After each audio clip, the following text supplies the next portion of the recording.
हमने accounting equation की कुछ बेसिक जो एडजस्टमेंट्स है उसको डिस्कस किया था, but we know there are number of adjustment in accounting equation, so let's start with some new adjustments. As we all know, accounting equation that is totally based on double entry system. It means जो accounting equation है वो किसके ऊपर based है? double entry system के ऊपर. और double entry system का मतलब क्या होता है? Each and every transaction affect at least two account. It means कोई भी लेन देन हो वो कम से कम दो अकाउंट को इफेक्ट करेगा. Let's start. फर्स्ट बात करते हैं started business with cash. ये एडजस्टमेंट हमने लास्ट वाले जो वीडियो है उसमें भी डिस्कस की थी. इट मीन्स जब भी कोई बिजनेस स्टार्ट होगा तो विद कैपिटल स्टार्ट होगा, तो उसका जो इफेक्ट होता है अकाउंटिंग इक्वेशन पे वो क्या होगा? एसेट साइड में आपका कैश इंक्रीज हो गया, और सेकंड लायबिलिटी साइड में आपकी क्या इंक्रीज हो जाएगी? कैपिटल. इट मीन्स जब भी कोई बिजनेस स्टार्ट होगा कैश के साथ विद कैपिटल, तो वो आपके टू अकाउंट्स को इफेक्ट करेगा. First of all cash increase हो गया 1 लाख से, और दूसरा आपकी जो कैपिटल है, इट मीन्स आपकी क्लेम जो है वो as in the form of capital जो है वो क्या इंक्रीज हो जाएगा? 1 लाख. इट मीन्स 1 लाख आपकी एसेट साइड में इंक्रीज हो गया और 1 लाख आपकी लायबिलिटीज में एज अ कैपिटल आपका इंक्रीज हो गया. इसके बाद आपको इक्वेशन बनानी होती है, तो इक्वेशन जब आप प्रिपेयर करोगे कैश की जो वैल्यू है, इट मीन्स 1 लाख लिखने के बाद आप एक यहाँ पे लाइन ड्रॉ करोगे, 1 lakh as it is, capital के नीचे भी आपका 1 लाख. इट मीन्स दोनों साइड 1 लाख आपकी एसेट्स में आ गया और 1 लाख आपकी लायबिलिटीज में आ गया. इसके बाद बात करते हैं purchase goods for cash ₹20,000 and credit ₹30,000. इस एडजस्टमेंट को थोड़ा ध्यान से देखेंगे. आपने गुड्स परचेज की, 20,000 की गुड्स आपने कैश में परचेज की और 30,000 की गुड्स आपने क्रेडिट में परचेज की. इट मीन्स हमने टोटल कितनी गुड्स परचेज की? 50,000. तो स्टॉक आपका कितने से इंक्रीज हो जाएगा? 50,000 से. इट मीन्स गुड्स चाहे कैश में परचेज हो चाहे क्रेडिट में परचेज हो, उसका जो इफेक्ट है वो किस पे आएगा? स्टॉक पे. तो आपने 20,000 की गुड्स कैश में परचेज की, 30,000 की गुड्स आप क्रेडिट में परचेज कर रहे हो, तो ओवरऑल आपका जो स्टॉक है वो कितने से इंक्रीज हो गया? 50,000 से. बट क्योंकि 20,000 की गुड्स आपने कैश में परचेज की, कैश में का मतलब कैश के बदले में परचेज की, तो आपका जो कैश है वो कितने से डिक्रीज होगा? 20,000 से. 50,000 से डिक्रीज नहीं होगा, क्योंकि हमने 20,000 की गुड्स कैश में परचेज की है, 30,000 की गुड्स आपने क्रेडिट में परचेज की, तो कैश में से कितनी अमाउंट डिडक्ट होगी? ओनली 20,000. अगर आप गुड्स क्रेडिट में परचेज करते हो, क्रेडिट मीन्स उधार, तो इससे हमारा लायबिलिटी आपकी इंक्रीज हो जाएगी. ठीक है. और liability in the form of creditors. Creditors का मतलब होता है लेनदार. इट मीन्स वो पर्सन जिसको आप इन फ्यूचर अमाउंट पे करोगे. इट मीन्स अगर आप गुड्स को क्रेडिट में परचेज करते हो तो आपके वो स्टॉक को तो इफेक्ट करेगा, ठीक है, बट कैश को इफेक्ट नहीं करता. वो किसको इफेक्ट करेगा? आपके क्रेडिटर्स को. इट मीन्स 30,000 आपका स्टॉक में इंक्लूड है और 30,000 से हमने क्या शो कर देने हैं? अपने क्रेडिटर्स. एक बार फिर से देखेंगे. हमने 20,000 की गुड्स कैश में परचेज की, 30,000 की गुड्स हमने क्रेडिट में परचेज की. इट मीन्स हमारा जो स्टॉक है वो कितने से इंक्रीज हो गया? 50,000 से.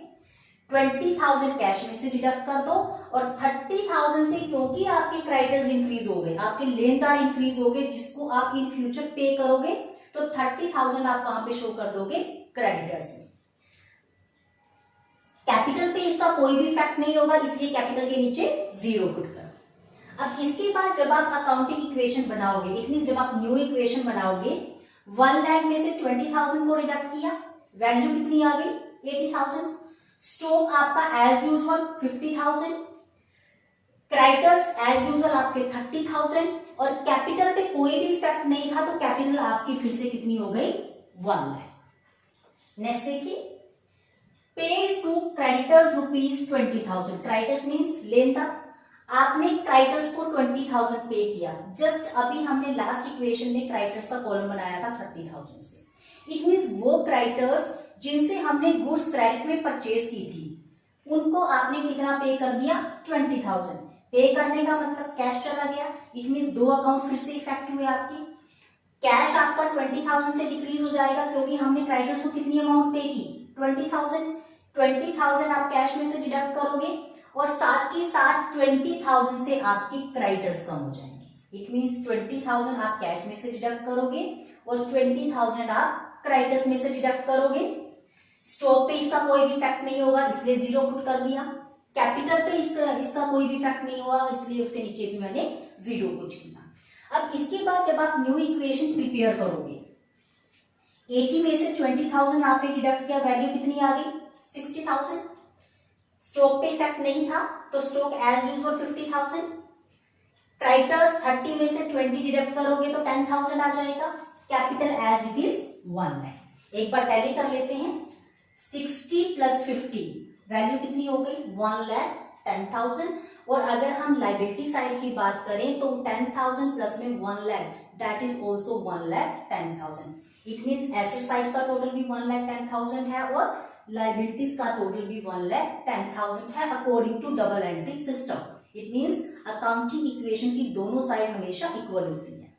नेक्स्ट देखेंगे, सोल्ड गुड्स फॉर कैश ₹10,000। आपने 10,000 कॉस्ट की जो गुड्स हैं वो आपने किसने सेल की, कैश में। ठीक है, 10,000 की जो गुड्स थी वो हमने किसने सेल की, कैश में। And on credit ₹15,000। 15,000 कॉस्ट की जो गुड्स थी वो हमने किसमें सेल की, क्रेडिट में। इट मीन्स 10,000 की गुड्स आपने कैश में सेल की है, 15,000 की गुड्स आपने क्रेडिट में सेल की है। At a profit 20%, at a profit 20%। 10,000 cost की जो गुड्स थी वो भी आपने 20% के प्रॉफिट पे सेल की। 15,000 कॉस्ट की जो गुड्स थी वो भी आपने 20% प्रॉफिट पे सेल की। इफेक्ट देखिए इसका, आपने 10,000 की गुड्स कैश में सेल की, 15,000 की गुड्स आपने क्रेडिट पे सेल की, दैट इज कॉस्ट प्राइस। ठीक है, कॉस्ट प्राइस का मतलब होता है उसकी लागत कितनी थी। तो आपने टोटल कितने की गुड्स सेल की हैं, 25,000 की।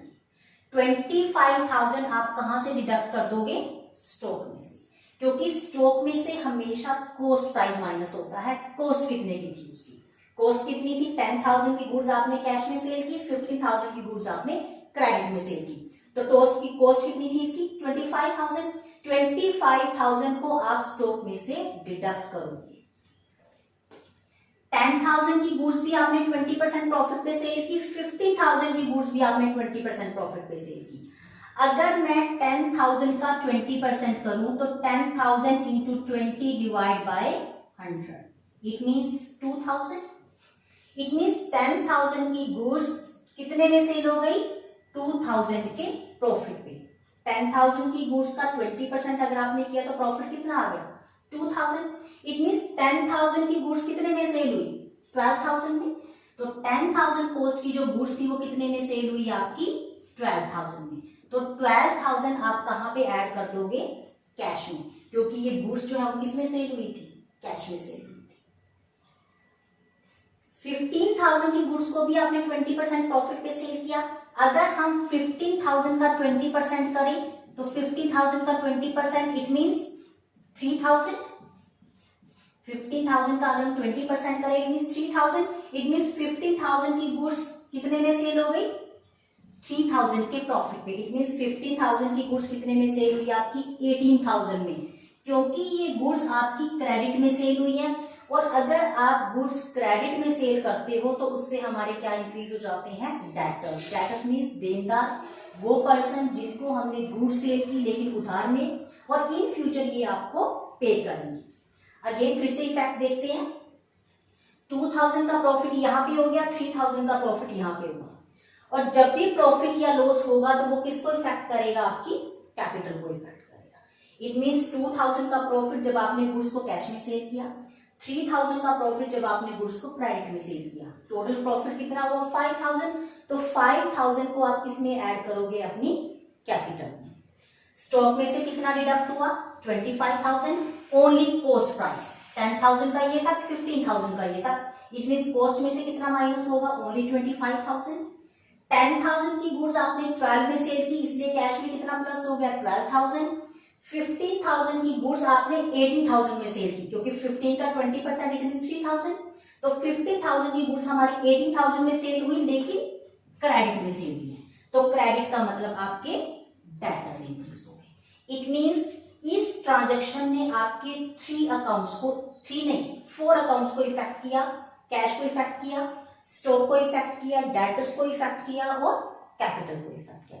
इट मीन मोर देन 2 हो सकते हैं, 3 हो सकते हैं, 4 हो सकते हैं, 5 अकाउंट हो सकते हैं, that depend on the transaction.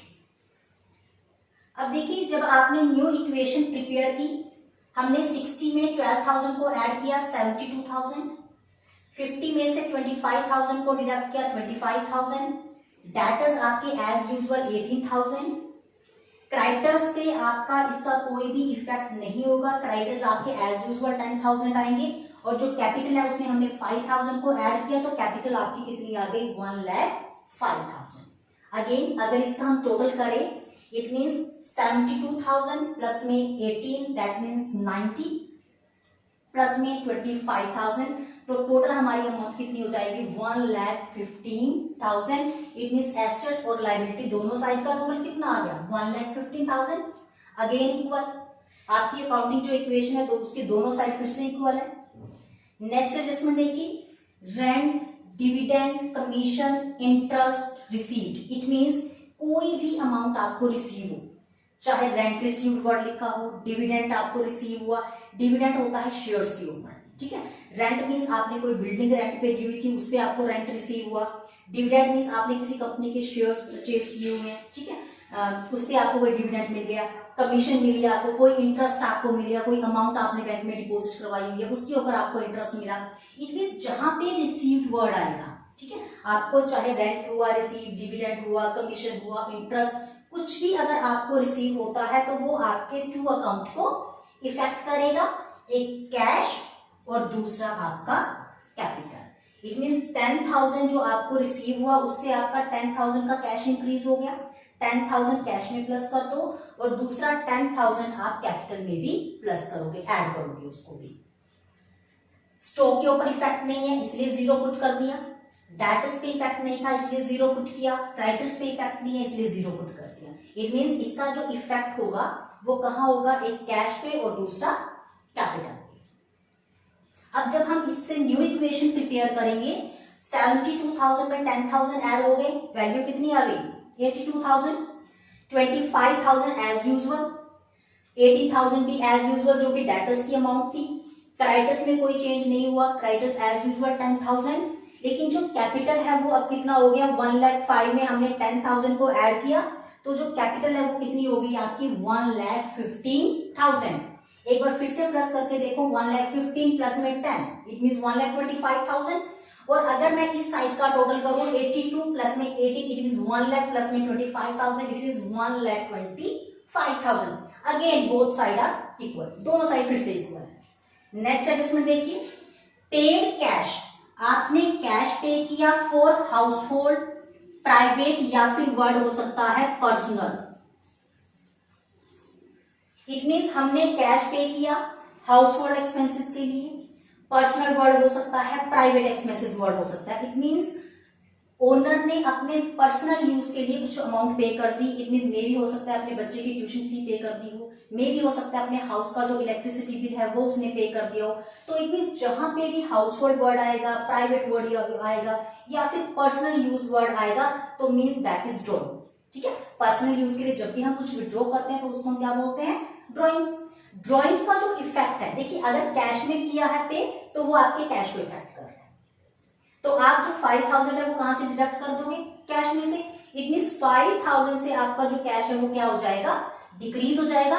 तो 5,000 को कैश में से आपने क्या किया, माइनस किया एज यूजुअल, क्योंकि ये हमारे लिए एक्सपेंस है तो इससे आपकी जो कैपिटल है वो भी 5,000 से रिड्यूस हो जाएगी। इट मीन्स जब भी हम पर्सनल यूज के लिए कुछ भी पे करते हैं तो उस केस में आपका कैश एज वेल एज आपकी कैपिटल, ठीक है, दोनों आपकी डिक्रीज हो जाती हैं। तो 5,000 आपने कैश में से माइनस करना है और 5,000 आपने कैपिटल में से डिडक्ट करना है। स्टॉक के ऊपर कोई भी इफेक्ट नहीं है इसलिए 0 पुट किया हुआ है, डेटर्स पे इफेक्ट नहीं है इसलिए 0 पुट किया है, क्रेडिटर्स पे इफेक्ट नहीं है इसलिए 0 पुट किया, लेकिन जो कैपिटल है उसमें से मैंने 5,000 को डिडक्ट कर दिया। अब क्योंकि ये हमारी लास्ट इक्वेशन थी, ठीक है, तो इसके लिए हम न्यू की जगह क्या वर्ड यूज करते हैं, फाइनल इक्वेशन। क्या वर्ड यूज करेंगे, फाइनल इक्वेशन। इट मीन इसके बाद कोई एडजस्टमेंट नहीं है, तो that's why that is a final equation. 82,000 में से अगर हम 5,000 को माइनस करें तो वैल्यू कितनी आ जाएगी? 77,000। 25,000 एज यूजुअल, 18,000 एज यूजुअल, 10,000 आपका एज इट इज आ जाएगा।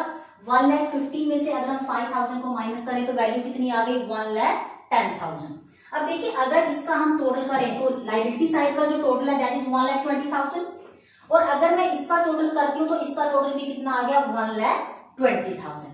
It means that is proof भी अकाउंटिंग इक्वेशन की जो दोनों साइड होती है वो हमेशा इक्वल होती है। अब अकाउंटिंग इक्वेशन बनाने के बाद हमें क्या प्रिपेयर करना होता है? Balance sheet.